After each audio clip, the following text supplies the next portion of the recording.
Madam Deputy President, I rise to address the National Disability Insurance Scheme New South Wales Enabling Bill 2013.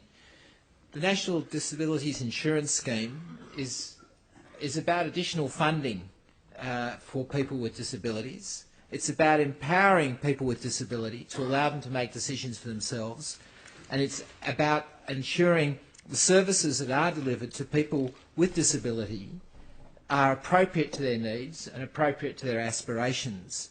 These are the truly great legacies of the NDIS. These are the things that make the NDIS something that is impossible to argue against. This is where the true human and political consensus around the NDIS should lie. The additional funding is urgently needed. There is no question that services are currently underfunded, and the massive increase in the quantum, the amount of money going to disabilities will begin to address that problem.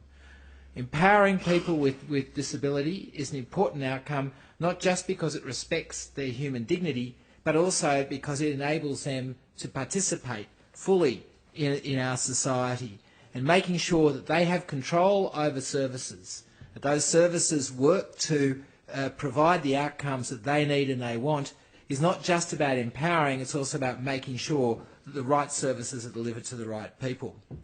To that extent, I comprehensively support the NDIS, and I think that's where most people's understanding of the NDIS lies. But there is a side of this legislation before the House today which is not about the NDIS, but about something completely different. There is a side of this legislation which is aimed at comprehensive transfer of all of disability service provision to the private sector. This legislation is not about the NDIS. This legislation is about privatisation of the 40% of service delivery that currently occurs within the public sector. The bill enables the Minister for Disability Services to transfer state sector disability services and assets and employees to the non-government sector. And make no mistake, the non-government sector is not just the community sector, it also includes the private for-profit sector. The Minister's second reading speech indicates the intention of the use of that bill, and the intention is clear. It is that all of the public sector will be transferred. The Minister says, quote, "From 2018, New South Wales will no longer provide or fund disability and community care support, and the National Disability Insurance Agency will take over responsibility for development of the sector and the funding of people." This means that the existing state service capacity, workforce and expertise needs to be placed in the hands of the non-government sector and reinvested in the marketplace for the National Disability Insurance Scheme. The key purpose of this bill is to provide for this transfer. This is not about transferring some of the remaining public sector services, it is about transferring all of the remaining public sector services. The heads of agreement signed between the Commonwealth and New South Wales governments on the National Disability Insurance Scheme, signed by Premier Barry O'Farrell and then Prime Minister Julia Gillard on the 6th of December 2012, commits the New South Wales Government at Clause 33 to, quote, "Following commencement of the full NDIS, the New South Wales Government will not provide any residual specialist disability services or basic community care services." For more than 12,000 of the 14,000 employees of ADHC, entitlements such as long service leave and superannuation would, in theory, be somewhat preserved. However, employment guarantees such as permanency would be negotiated at the discretion of the Minister. This is about the largest single privatisation that New South Wales has ever seen. And I raised 10 issues with that privatisation. The first is that I do not believe for 1 minute that it is necessary for the implementation of the NDIS. In fact, the Productivity Commissioner's inquiry report, Disability Care and Support, dated July 2013, explicitly identified a role for state provision. At page 18 of the executive summary, under what would the NDIS, that is the NDIS, mean for states and territories, the report says the potential to continue as service providers, but on a competitively neutral basis with other providers. So the Productivity Commission, the overall designer of the NDIS, explicitly identifies a location for the state sector. And in fact, in South Australia, the state sector continues as a provider of last resort. But not so in New South Wales. Everything is on the chopping block, everything is to go out to the private sector. According to the Minister's second reading speech, quote, "For the National Disability Insurance Scheme to be truly innovative and responsive to the needs of the people with disabilities, the non-government sector needs to grow and flourish." Madam Deputy President, the non-government sector already accounts for about 60% of disability provision. It's only 40% left within the government sector. The non-government sector is already growing and flourishing. Privatisation is not needed in order to create that. The Minister's statement ignores the potential for the government sector to be innovative and responsive itself. Indeed, the language of the Minister's second reading speech and the intention of the government is typical of the idea that if there's something wrong with the government sector provision, don't try and fix it, throw it out entirely. And that is the very nature of this bill. Rather than looking at the benefits and the strengths of public sector provision, this bill seeks to give the Minister the instrument to destroy public sector provision. Secondly, the Minister's statement does not justify the complete privatisation of public provision. It ignores the ability for the non-government sector to grow and flourish in a mixed public and community sector. Understanding, Madam Deputy President, that indeed there will be a growth in service provision, and it would be possible, without privatising the remaining public sector provision, to allow that growth to occur in the community sector so that the community sector could flourish and grow without the need to privatise the sector. Despite the Minister's threat that, quote, "A vote against the bill is a vote against the National Disability Insurance Scheme and the rights of people with disability to live with dignity and respect in the New South Wales community, the NDIS could proceed and prosper in New South Wales without total privatisation of the state sector, just as it is in South Australia." The second concern that I have with this legislation is that there is no evidence presented anywhere that denial of a public sector choice for people with disability will improve outcomes for those individuals. This bill is designed to bring to an end the option of public sector provision. The Minister's main argument is that, quote, "For the National Disability Insurance Scheme to be truly innovative and responsive to the needs of people with disability, the non-sector government needs to grow and flourish." I will take a moment to explain why this is necessary. Non-government organisations are inclusive, participatory and quality focused, and they have the capacity to generate social capital in a way that government and private sector cannot. The social capital is critical to maximising the advantages for people with disability and other vulnerable groups. End quote. I'll ignore the gratuitous insult that the Minister delivered to 14,000 public sector workers. However, the Minister has not mounted a case that... Well, it is. No, it's very clear. It is extremely clear that the Minister is insulting, deeply insulting public sector employees by saying that they are not inclusive, they are not quality focused, and they do not have the capacity to generate social capital. The Minister has not mounted a case that the public sector needs to be dismantled in order for the non-government sector to develop the diversity within the disability services delivery. My third concern is that it will create massive disruption for many people with disability. The massive disruption of forced transfer of some 40% of the disability services recipients to new providers will create uncertainty for many people with disability. For many of these people, the new market-based system will pose a new layer of quite complex decision-making, for which they will not be well equipped. Some may find it difficult to cope with the rapid change in provision and the decisions they will be forced to make when their public sector provider disappears or becomes quite different to what they are used to. They will be denied the certainty of the existing public provider. It's not to say that there is not room for change, and it's not to say that there's not room for growth within the community sector provision. But what it does say is removing the public sector provider casts many people into great uncertainty which they will not be well equipped to handle. My fourth concern is that this leaves many people with disability without a provider of last resort. As in the competitive electricity retailing industry, prior to Labor's 2010 privatisation, public sector agencies and businesses are secure and reliable providers of last resort. While non-government providers are subject to business failures and unpredictable changes in business models and policies and directions, public providers create an underlying base of certainty that allows clients to explore new delivery, secure in the knowledge that they can access a public provider if things don't work out. The Minister refers to the ability of the non-government agencies to take risks, leading to greater innovation. And I reject the concept that the public sector does not innovate. However, such risks will inevitably be accompanied by failures. That is the very nature of risk. And those failures will occur both in terms of service outcomes and in terms of financial viability.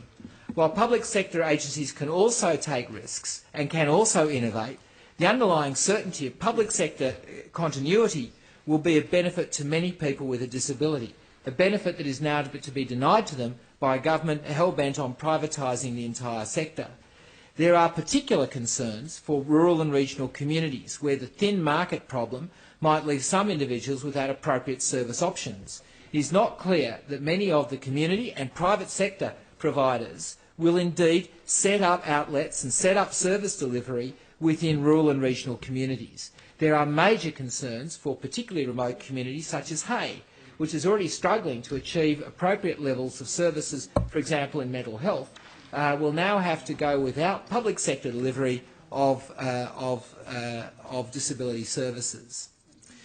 My sixth concern is that this legislation, or at least the intent of the Minister's use of this legislation, ignores the ability of the state sector to deliver co-located services. Centres such as Stockton, which is often criticised, manages to collate a variety of state services into one residential setting. It's fairly clear that the remarkable longevity and level of health and well-being of many of the residents at Stockton results directly from the accumulation of expertise and learning and from the availability of on-site health, dental, occupational and psychological services. It is difficult to understand how that could be replicated, how that co-location of services could be replicated in the non-government sector, which typically does not bring together the range of different service providers under one management. Cooperative arrangements between different non-government service providers in an attempt to co-locate services will require time and effort to develop and may not be within the organisational capacity of many community organisations. Losing that co-location of services at places like Stockton will have a dramatic impact on the health and well-being of many of the residents of that area. I am also concerned about the loss of accumulated expertise. Public sector delivery of services and the continuity of employment that it offers has resulted in the development of collective learning amongst employees and accumulated expertise which will either be lost as some workers choose to exit the sector rather than join a non-government agency, or dispersed as public sector workforce is broken up. The dynamic provision market of the NDIS resulting from the ability of clients to change providers may result in substantial volatility among non-government providers. This will work against the development and maintenance of the collective workplace expertise. Maintaining a public sector is important to maintaining that accumulation of learning and the promulgation of that learning both throughout the public sector but also into the non-government sector. It is possible that many non-government sector providers will become less innovative and more focused on maintaining their client bases. My eighth concern relates to the loss of a standards benchmark. The destruction of public sector provision will occur at the same time that regulatory powers are being transferred from the New South Wales Government to the Commonwealth. There are real concerns that the new regulatory arrangements will face a steep learning curve and will create a vacuum. Public provision can at least create a benchmark for quality services, particularly for new entrants into the provision market. Without a public sector, without a large and active and dynamic and evolving public sector, a beacon within the industry will be lost, a beacon of quality and a beacon of understanding.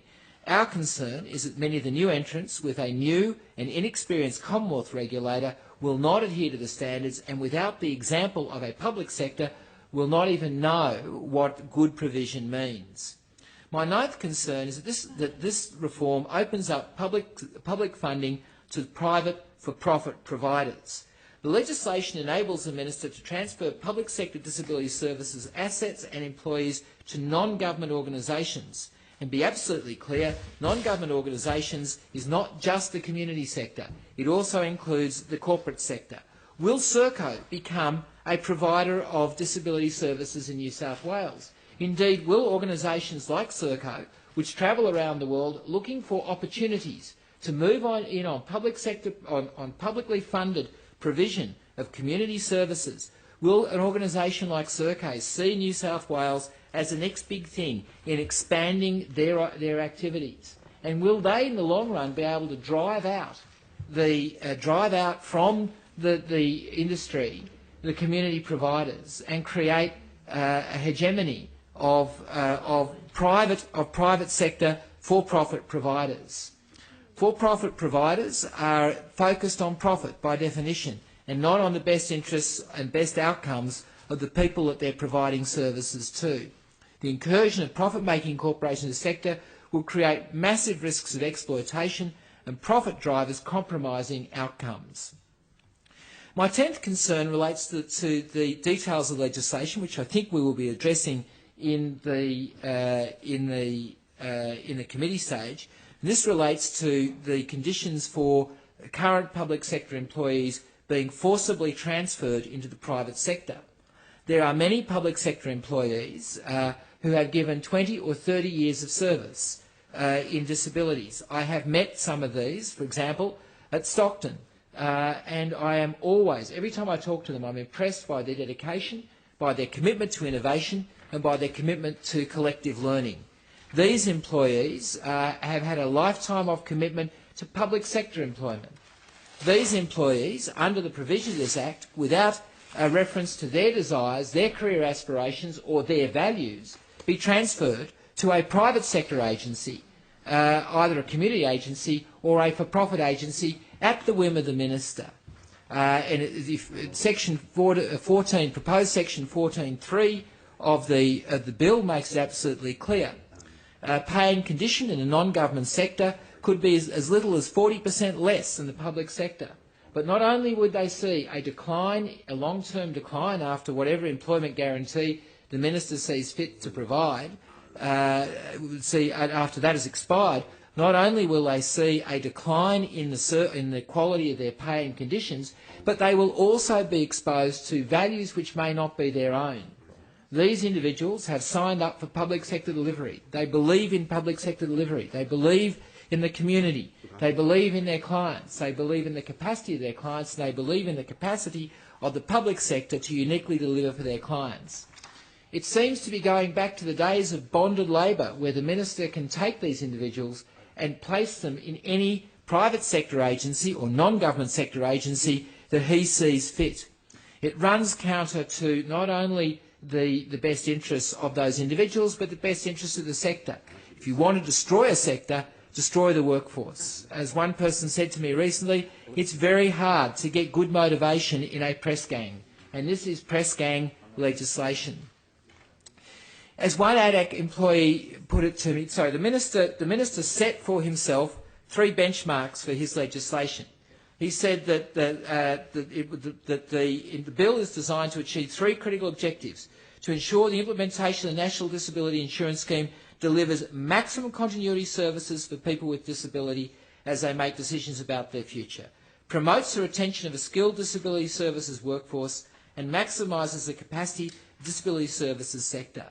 I think on all 3 counts, this legislation fails to live up to the ideal of the NDIS. As one ADHC employee put it to me recently, you don't provide more capacity by disrupting 40% of the workforce, and you don't provide more choice by taking away choice. This legislation takes away the choice of public sector provision. It takes away the morale and motivation of public sector providers, and it takes away the benchmark of quality and the capacity for collective learning and for the accumulation of wisdom in the public sector. It is unnecessary to the delivery of NDIS. I comprehensively reject the minister's statement and his implied threat at the end of his second reading speech, which says that this legislation is central, opposing this legislation is opposing the NDIS. That is simply not true. This legislation is about privatising ADIC. It is not about implementing the NDIS. It is clear that the O'Farrell government was able to put pressure onto the then Gillard government to sign Section 30, Clause 33 at the heads of agreement that causes the privatisation of ADIC. It is clear that was a condition imposed on the Gillard government to agree to New South Wales being the first state to sign up. It's a shame that they did that. It is a shame on the O'Farrell government that their best attempt at the NDIS is to destroy public sector provision.